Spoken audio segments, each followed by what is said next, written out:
Hello, my name is Tess Crenshaw, and I have agreed to do this audio taping on human trafficking. I understand that I am being taped, and I'm looking forward to working with Ms. Simmons.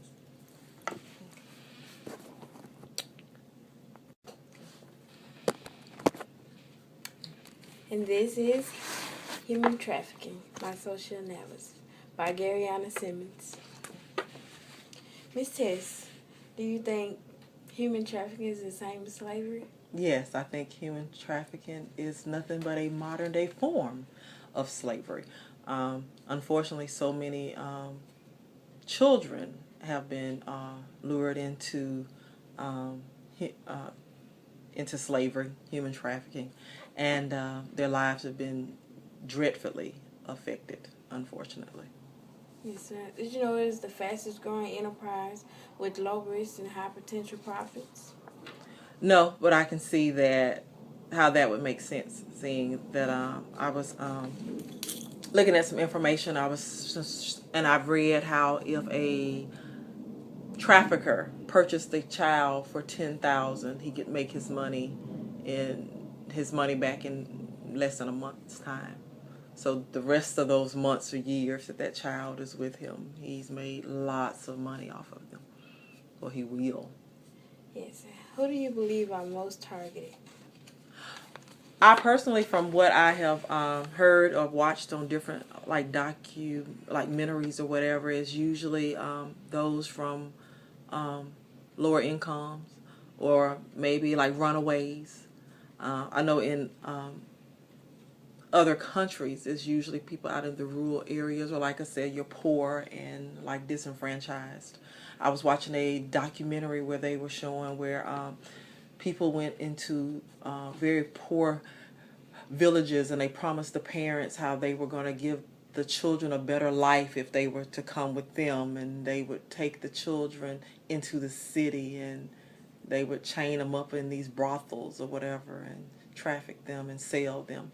And I just thought that was very devastating because the parents were under the impression that the children were going to have a better life if they went with these people, and little did they know they were sending them into such a devastating environment.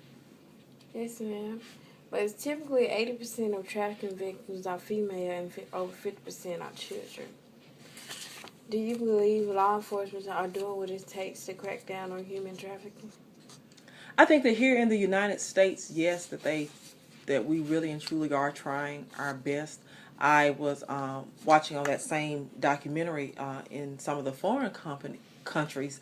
Actually, the police know, and they actually get a cut from it sometimes. So that was something that I thought was really sad. Here in the U.S., Florida, California, and New York has the highest rates of human trafficking, mostly because law enforcement look over it or they're getting a cut as well. Wow. Okay. So that's even here in the United States. Yes, ma'am. Sad. Mm-hmm. Do you believe it's more common here or in other countries? Well, like I said previously, I actually thought it would be more in other countries, but from the stats you just shared with me, I don't know. Sex sells, money is money, and being able to take advantage of a person. I'm talking about sex as far as with children, but I know also that people are being trafficked in the sense of getting just labor, very cheap labor from people. Maybe not even paying them to come and be housekeepers or whatever you might have them doing around your home. So it's not only children, unfortunately, that are being trafficked. Do you believe if prostitution is legalized, will trafficking will be reduced? No, I don't. I think that there'll always be some form of trafficking. Like I said, slavery existed in the sense of just someone keeping your house clean or keeping your yard taken care of. I mean, it's slavery. So no, it's not just about sex, So there are other forms. I mean, some people, I was reading where they were actually getting pregnant mothers and they would sell their children, their babies, and the mothers would get just enough money to maybe pay for maybe their like medical expenses or whatever, but the bulk of the money was going to the person who sold the baby.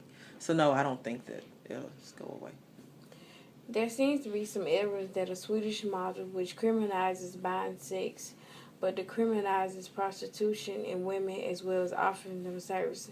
It has resulted in legalizing prostitution and reduction of human sex trafficking and human trafficking of children. Oh, okay. Ms. Tess, to wrap up this interview, I would like to ask you, how would you feel if you or a loved one was human trafficked? I would be totally devastated. I would, if it was me personally, just the feeling of entrapment. It seems overwhelming. It's kind of breathtaking. It takes your breath away for a moment, you know, to know that someone, that you have no say-so over what you can do, what time you get up, and what you eat, or if you even eat, and if someone has control over your body or not. And that's just the thought of that. I mean, to be pulled away from my family and my loved ones, or if it was a loved one, I mean, just the fear of what was being done to them and the anguish and the torment that I know they must be going through. So the thought of that in itself is very dehumanizing. And unfortunately, in any form of slavery, you're not seen as a human. You're seen as property. And nothing about that is right. Well, there you have it, human trafficking. I would like to thank you all for listening to me today, and we have enjoyed Ms. Tess Miller. Thank you so much, and I've truly enjoyed the interview with you, Ms. Simmons. Yes, ma'am. Have a nice day. My name is Nell Branch, and I'm the librarian at Holmes Community College. I'm aware that I'm being recorded for this interview. Today we'll be interviewing Ms. Branch on human trafficking and getting her perspective.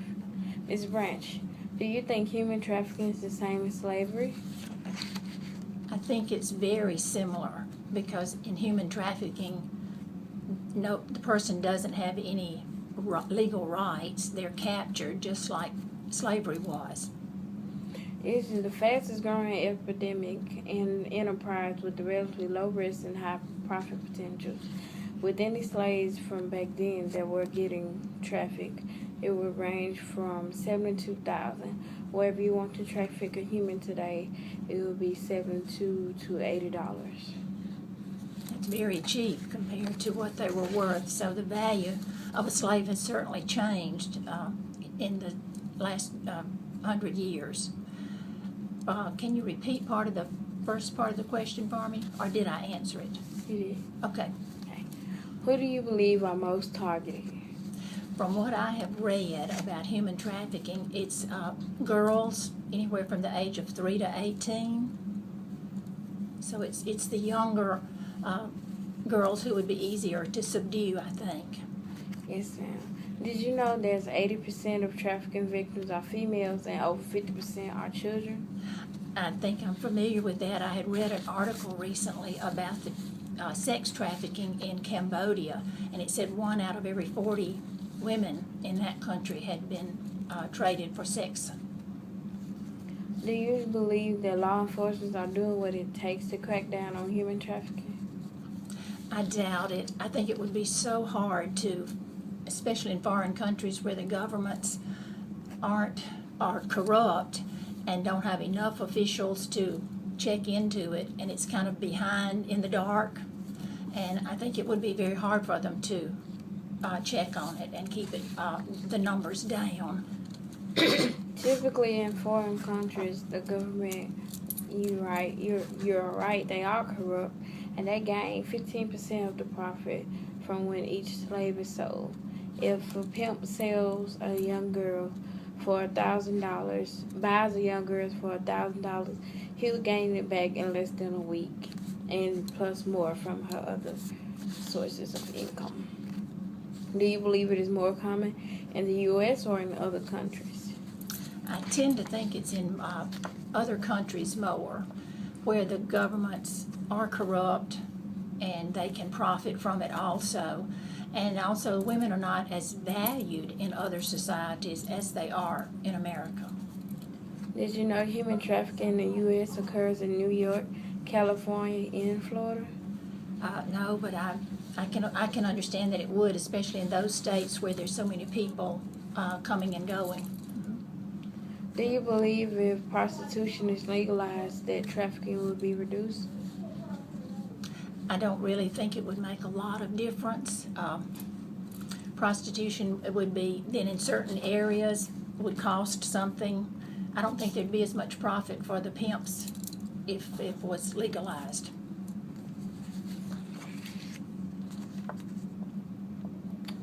And there seems to be some evidence that a Swedish model, which criminalizes buying sex but discriminates prostitution in women as well as offering themselves, it has resulted in the reduction of both prostitution and sex trafficking, but still there's a social amount of disagreement about whether it is good or bad. And Ms. Branch, to finalize my question, I would like to ask you, how would you feel if you or a loved one was human trafficked? It would probably be the most awful thing that had happened to you. Imagine having a daughter captured and sent into human trafficking and not knowing where they were, because I don't think you'd ever find them again. They would move them so quickly. It would be absolutely horrible. Thank you. And that is our presentation on human trafficking. We would like to thank Ms. Neil Branch for taking her out the time to have this interview. My name is Garyana Simmons, and this is my presentation on human trafficking.